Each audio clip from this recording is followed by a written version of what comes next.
your last project was a couple of years ago, because Yes. you don't have any more bond money? Correct. Is that, all right. So there was $130 million allocated way back in the 93, 94. Yes, And then there was another $50 million in 2004? correct. All of that has been spent? Pretty much, except for like maybe $1 million, but not enough to do a project. Okay.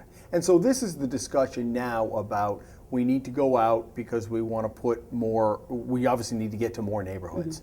And you're bumping up against state legislation, which we'll get to in a minute. So there has been discussion anywhere from 23 up to what, 60 something million? Yes. What's your assessment on how much you need? I mean, the total for all the projects that are left on our list to do is about 60 million, and that doesn't include the mandated plan upgrades. That's, the phosphorus process is 14 million engineering estimate, and the levee improvements is about 5 million. One of the reasons I got involved here is that people start to pay attention when their usage fees go up. And for long-time people here, maybe they're not paying attention, as you had said, that the previous 10 years or 15 that they hadn't really gone up. Well, all of a sudden it starts to spike. And I've heard various figures over the last 5 years that it's gone up 100%. Is that? Yep. So no. I think I sent you a summary of that, but it went up. But again, some across the board increases, not really thoughtful increases as to how we should be charging folks for usage. So, but absolutely, it's the last 5 or 6 years, it's come out to about 100% increase. Whereas if we had done it over the time period, it would have been about 4% a year. And you understand how that gets people's attention. Oh, absolutely. And so absolutely. You've heard it. Yes. And yes. what do you hear?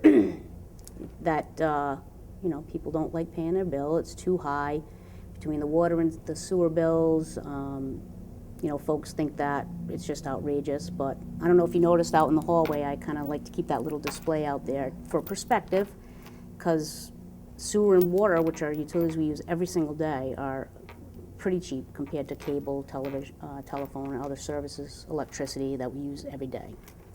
And I really don't think people appreciate the value of water. And we've been our own worst enemies by subsidizing these services for so many years and not really charging what it costs us to operate it, including upgrades to capital. So in your mind, is it one big reality check? Yes, absolutely. Your annual budget is how much? About 21 million. Okay, and that rolls in everything, what it takes to operate and also your debt service. The operation budget is probably only about $5 million. The rest of it's debt. Really? What percentage then of your budget? That's 70%. Really? But you can check with other communities. East Greenwich is a perfect example. Narragansett Bay Commission. Check what their percentages of their budget is that goes towards So debt. that doesn't surprise you? No.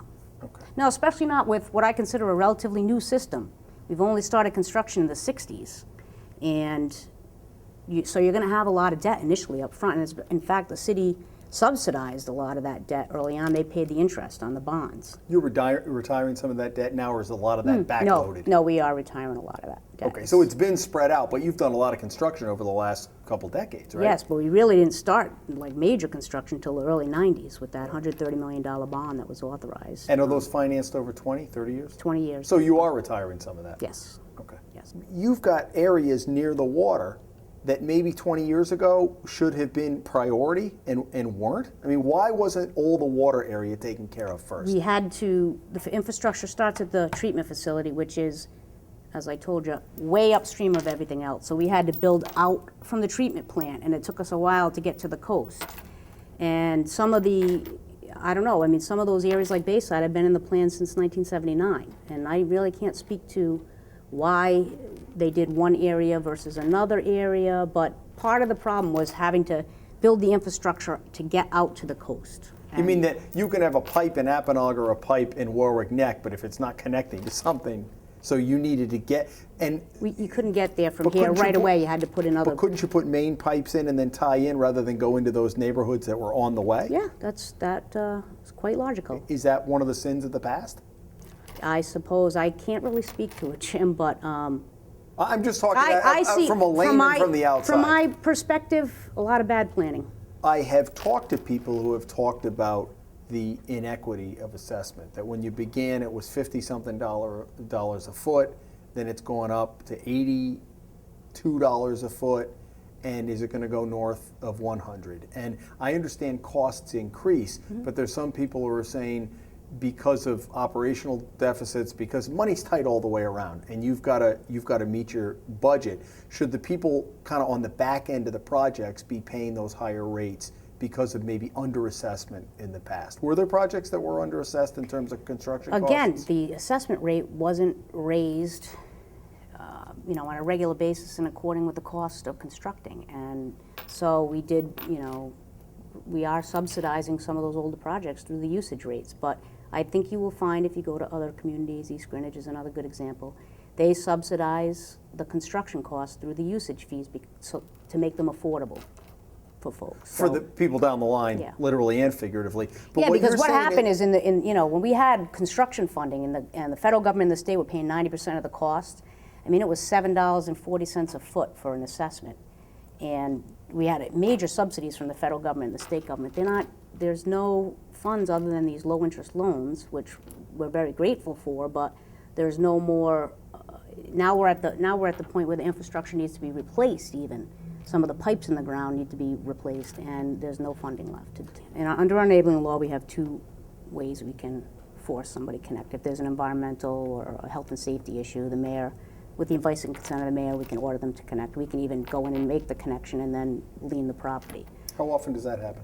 It's never happened since I've been here. Usually DM takes care of that for us. We let them be the bad guys on that one. Okay. With a failing system. The other way is a law that was enacted, or an amendment to our law that was enacted in 2007. Upon the sale or transfer of a house where sewers run in front of the house, you have to connect to the sewers within a year. And when I got here, we started to enforce that, and we've tweaked the system. We used to just send out the 1-year notice, and obviously, people were like, I didn't know, my realtor didn't tell me, and I'm stuck with this cost now. So now we put it on the closing form, we send them a 30-day letter saying, oh, by the way, you need to connect to sewers by this date, and we try to give them notice. But we are enforcing that, and the state law allows us to bill them as if they're connected if they don't connect within a year. We have a whole Get Connected campaign that we'd like to roll out at some point. We've established a program for low-interest loans, 2% loans for sewer connections. We have a grant program for low-income folks. So we're trying we can't do the enforcement method, so we're doing the education, outreach. The carrot rather than the stick? Correct, the carrot instead of the stick, correct. At what point does it become too expensive? I know you would prefer everybody to be hooked in. That helps you guys retire the debt, you think environmentally, and for all of those reasons. But at what point does it just become too expensive, maybe for an elderly person in their house who is looking at and even if they're financing it over years, 10, 20, 30,000, and their usage fees, or what are your average usage fees?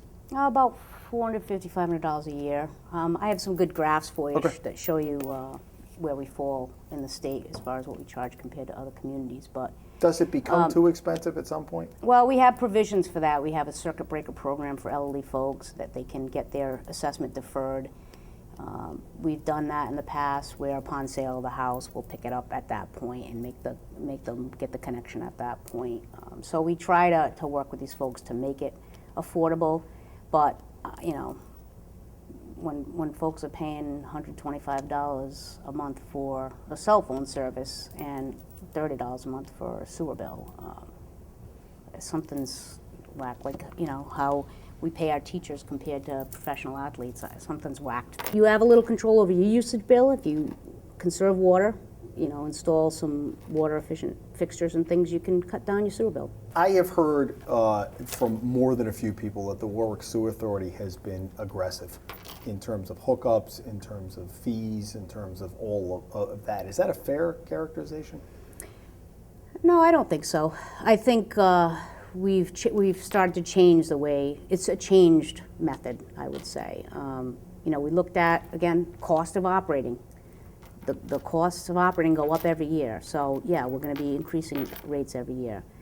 We have taken some grants from DEM that required mandatory connections that we did try to have to be a little aggressive on. The interceptor bond. Correct. Right. 2 projects, $1 million, and reduce the cost of the projects to those folks, and we agreed to mandate connections, and then we really didn't have any teeth, so. At first we were aggressive. That was a grant, though. That was a grant? Yeah. Okay. Free money. But so let's go down that scenario, because I've heard from those people. Some of them are Governor Francis. Yeah, absolutely. So in effect, the city or the WSA, on their behalf, waive the benefit that everybody else gets of not having to tie in unless they sell their home. Accepting the interceptor bond money waived that for them. Did they have any say in that?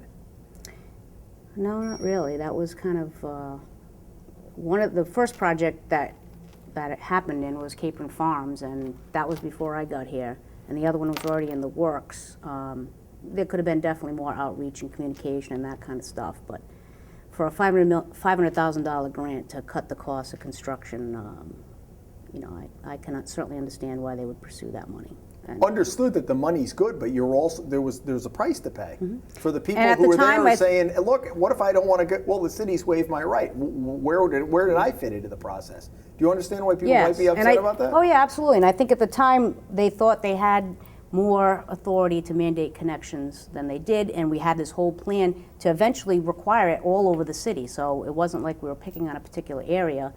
I mean, there's areas in Greenwich Bay where we need to up the connection rates over there. There's major water quality issues in Greenwich Bay. Oakland Beach is closed a lot this summer.